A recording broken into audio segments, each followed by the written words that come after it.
Baik pemirsa, kehidupan baru di tengah pandemi COVID-19 atau new normal diharapkan akan menjadi bagian penting bagi masyarakat dalam menjalani kehidupan dengan tetap mengedepankan protokol kesehatan, termasuk dalam menjalankan ibadah keagamaan. Untuk membahas new normal dalam beribadah, kami akan berhubung dua narasumber, masing-masing Ketua MUI Kota Palu yang juga Ketua Forum Kerukunan Umat Beragama Sulawesi Tengah, Profesor Haji Zainal Abidin, dan pengurus Gereja Bethel Indonesia GBI Sulteng yang juga anggota FKUB Sulteng, Pendeta Insinyur Peter Barnabas MT. Ya, selamat sore. Assalamualaikum Pak Zainal Abidin juga Pak Pendeta Peter Barnabas. Waalaikumsalam warahmatullahi wabarakatuh. Selamat sore. Selamat sore Pak Zainal, berarti suara kami cukup jelas ya? Alhamdulillah. Pak Peter Barnabas, apakah suara kami juga bisa didengarkan dengan jelas, Pak Peter? Baik, masih mencoba untuk tersambung dengan suara Pak Peter. Ya, selamat sore Pak Peter. Baik, sambil menunggu terkoneksi suara kami dengan Pak Peter, kita langsung saja menuju ke Pak Zainal Abidin ya. Pak Zainal Abidin selaku juga Ketua FKUB Sulawesi Tengah. Pak Zainal, kita lihat saat ini pemerintah juga sudah mengeluarkan beberapa peraturan atau juga membuka beberapa tempat terkait dengan new normal life. Nah, untuk Ruda sendiri seperti apa situasinya saat ini, Pak Zainal, terkait juga dengan mungkin peraturan yang dikeluarkan oleh FKUB Provinsi Sulawesi Tengah. Silakan, Pak Zainal. Baik, terima kasih atas waktu dan kesempatan ini. Saya kira wabah COVID-19 ini kan tidak hanya berdampak pada kesehatan, tetapi juga berdampak pada kehidupan sosial, pada kehidupan ekonomi. Bahkan sampai saat ini, wabah ini belum ada vaksin yang bisa menyelesaikan persoalan kita ini. Maka oleh pemerintah menyiapkan konsep tentang new normal, life. Bagaimana kita menghadapi COVID ini dengan kehidupan normal baru. Sehingga seluruh aktivitas kehidupan kita bisa berjalan dan kita juga bisa dalam kondisi yang aman, sehat, serta tidak terinfeksi oleh COVID-19 ini. Oleh itu sebenarnya saya kira kalau menyangkut soal penyelenggaraan ibadah di rumah ibadah, saya kira tentu kita mengacu kepada apa yang dikeluarkan oleh Kementerian Agama Republik Indonesia. Ada surat edaran Menteri Agama nomor 15 tahun 2020 itu terkait dengan panduan penyelenggaraan kegiatan keagamaan di rumah ibadah dalam mewujudkan masyarakat yang produktif dan aman COVID di masa pandemi ini. Saya kira di situ sudah jelas apa yang disampaikan oleh Menteri Agama Republik Indonesia bahwa tempat ibadah termasuk masjid, gereja, pura boleh dibuka, tetapi harus mengikuti protokol kesehatan COVID-19. Baik, terima kasih Pak Prof. Boleh melaksanakan. Kami juga ingin menanyakan atau meminta tanggapan kepada Bapak Pendeta Peter Basarnas, pengurus GBI dan juga selaku pengurus FKUB Sulawesi Tengah. Bagaimana pendapat Bapak tentang new normal dengan membuka kembali rumah ibadah, Pak?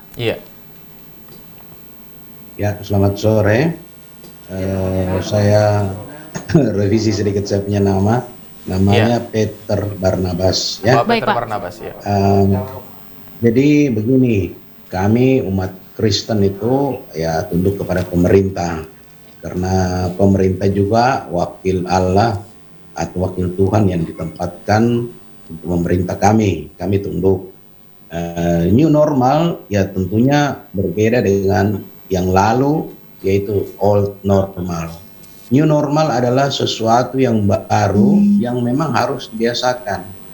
Kalau saya ambil contoh bahwa old normal itu kalau ketemu jabat tangan, kalau ketemu cipika-cipiki, utamanya ibu-ibu. Kalau sekarang tidak boleh.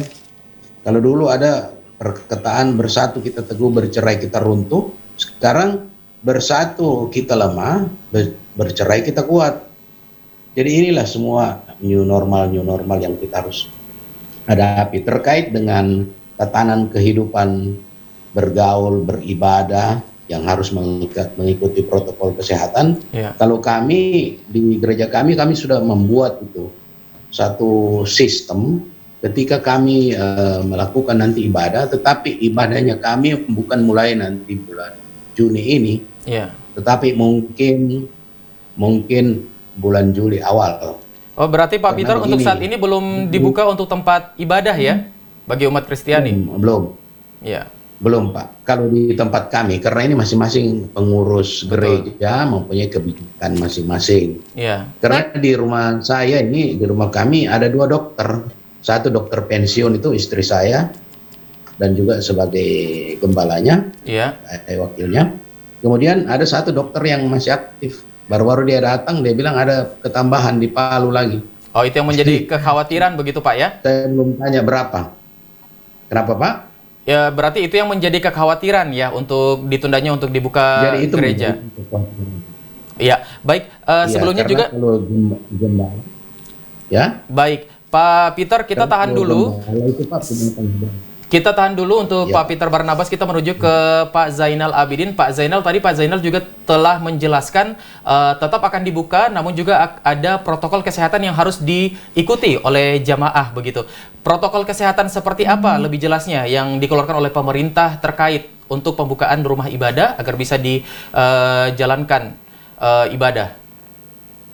Baik, sebenarnya masjid kita selama ini sudah terbuka, Iya. cuma Baik. tidak melaksanakan kegiatan yang sifatnya menghadirkan banyak orang. Betul. Kan ada azan, ada mengaji, ada kegiatan-kegiatan yang tidak menghadirkan orang banyak. Artinya berapa pengurus bisa sholat di masjid, tetapi tidak ada tarawih dan lain sebagainya, tidak ada sholat Jumat dan lain sebagainya. Iya. Saya kira itu. Tetapi kalau kita bicara soal protokol kesehatan, saya kira tentu kita mengacu kepada apa yang disampaikan oleh pemerintah selama ini, Iya. yang berdasarkan anjuran Badan Kesehatan Dunia atau WHO. Saya kira kalau mau ke masjid harus berwudu dari rumah, jangan berwudu di masjid, Ya. karena nanti berkerumun di tempat wudu.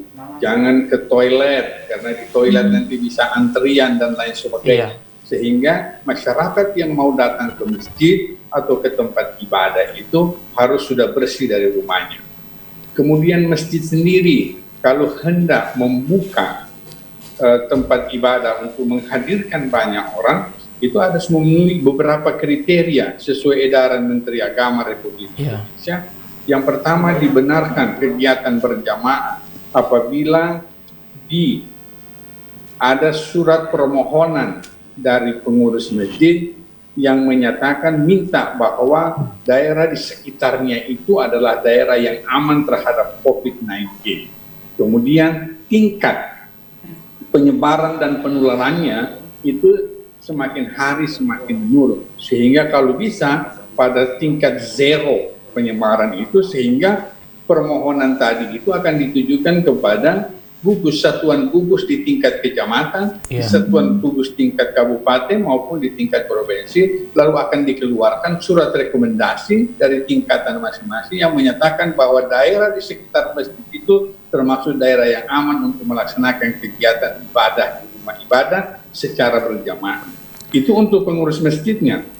Setelah itu nanti harus mengikuti COVID-19 atau protokol kesehatan COVID-19, di mana harus menyiapkan tempat cuci tangan, masjidnya harus disinfektan, ya, harus disemprot dan lain sebagainya, minimal 1 minggu 2 kali, harus menyiapkan sanitizer, jamaah yang datang harus menggunakan masker. Apabila ada jamaah yang baru yang tidak dikenal, juga harus dilakukan pengawasan sehingga tidak menyebabkan terjadinya penularan di dalam tempat ibadah, wabil khusus di dalam masjid. Nah, protokol kesehatan seperti ini harus dijaga ketat oleh pengurus masjid atau panitia masjid. Baik Pak, Pak Prof. Apakah ada sanksi khusus bila tidak mengindahkan protokol kesehatan dari pemerintah, Pak?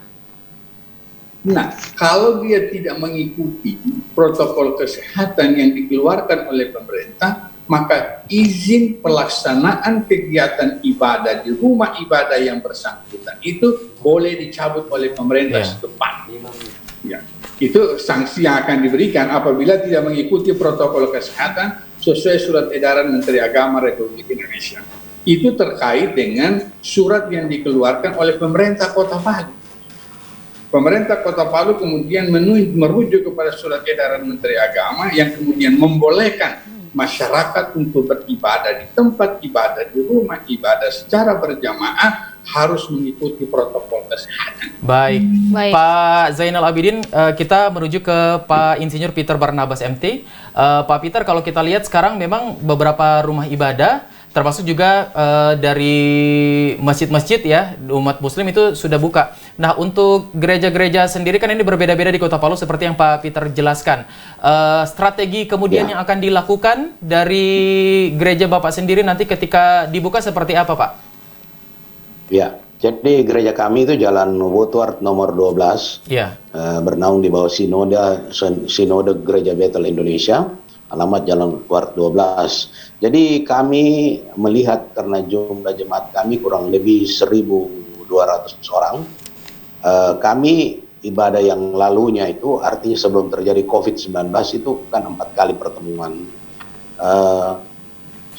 Pertemuan yang paling padat itu adalah pertemuan yang keempat malam dengan sore. Oleh karena itu kami mempunyai strategi, kami perbanyak frekuensi pertemuan, durasinya diperpendek. Jadi durasinya itu 60 menit atau 1 jam. Kalaupun ada lebih sedikit ya lebih 15 menit. Jadi tapi frekuensi pertemuan itu kami bikin 6 kali dan durasinya lama ibadahnya itu 60 menit. Kalaupun ada kelebihan lebih sekitar 15 menit, jadi ada spelling waktu. Nah, kemudian orang-orang yang di depan, bagian penjemput tamu yang biasa disebut dengan usher, itu mereka sudah siap dengan hand sanitizer. Baik. Jadi setiap jemaat yang masuk disemprot tangannya, bersihkan, pakai hand sanitizer.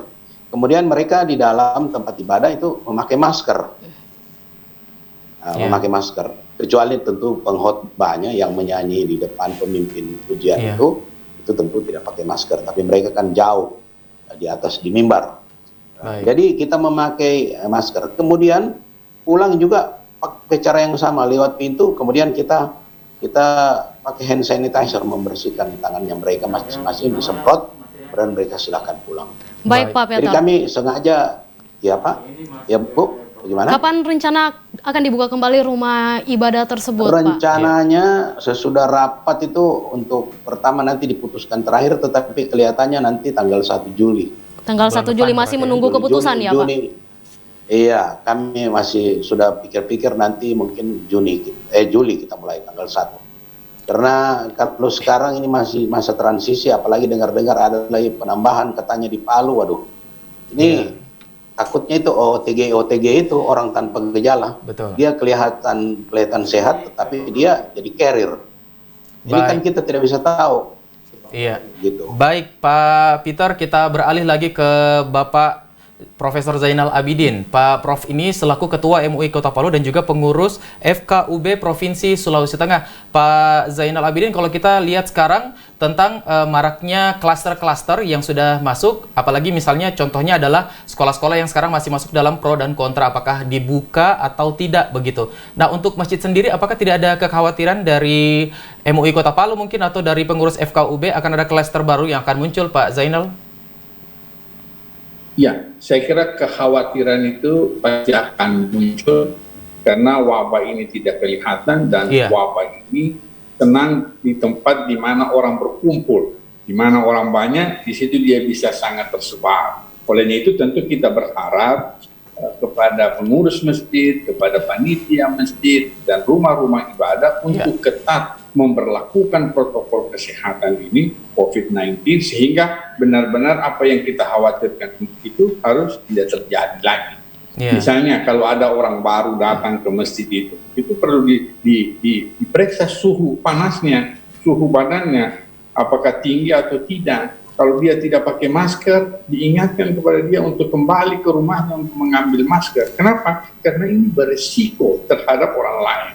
Tidak boleh kita mengutamakan keselamatan diri, sementara untuk orang lain juga akan beresiko terhadap itu. Oleh itu saya kira dengan adanya aturan seperti ini, the new normal life ini, kita berharap masyarakat kita bisa beradaptasi.